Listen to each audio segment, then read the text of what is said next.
Back then it was such a dark place. I was in this black hole and I couldn't get out of it, and I was just sinking deeper and deeper.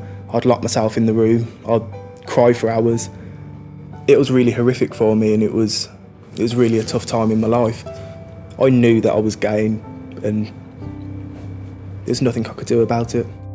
Could you walk through town, see a boy beaten down against a wall and think of nothing at all?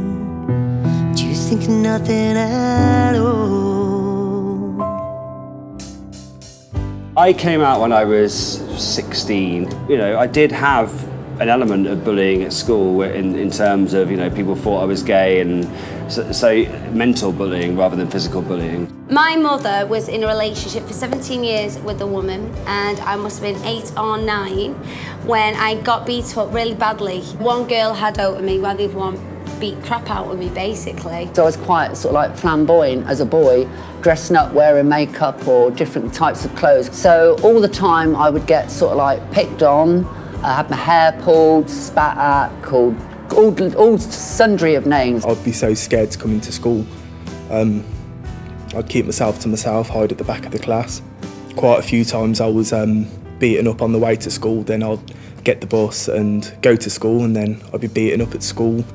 There was a group of kids who always taunted me and stuff, and they decided to bring a knife in and pin me to the floor and held the knife up to my throat. And 2 or 3 months after that, they chucked me off a canal bridge.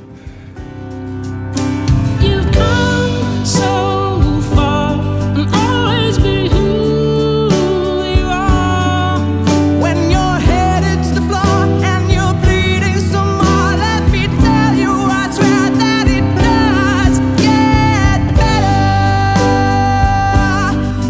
better. It's took me up until now to sort of even try to comprehend why they'd do that, and I still can't get my head around why they would.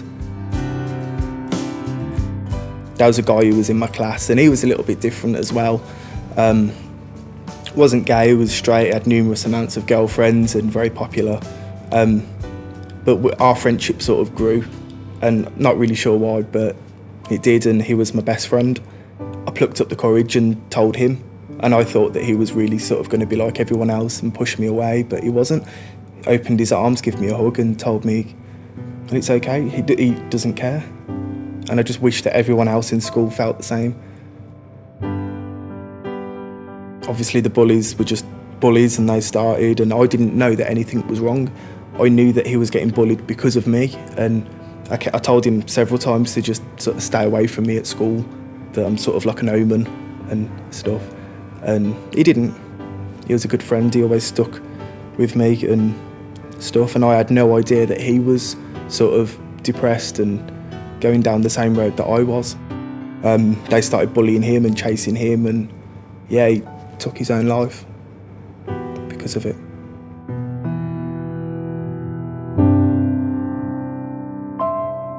For the ones who can't see or not hear any sounds in this life, try to feel what that's like, 'cause no one gets to decide.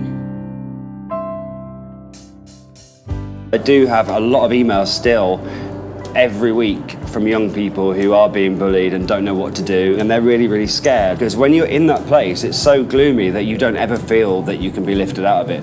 What I will say is that you can talk to people, and that is the way forward. It does get better as you get older and you learn to deal with things and you grow up and you learn, I suppose you become resilient. The way you are now is not the way you're always going to be, because you're still forming as a person.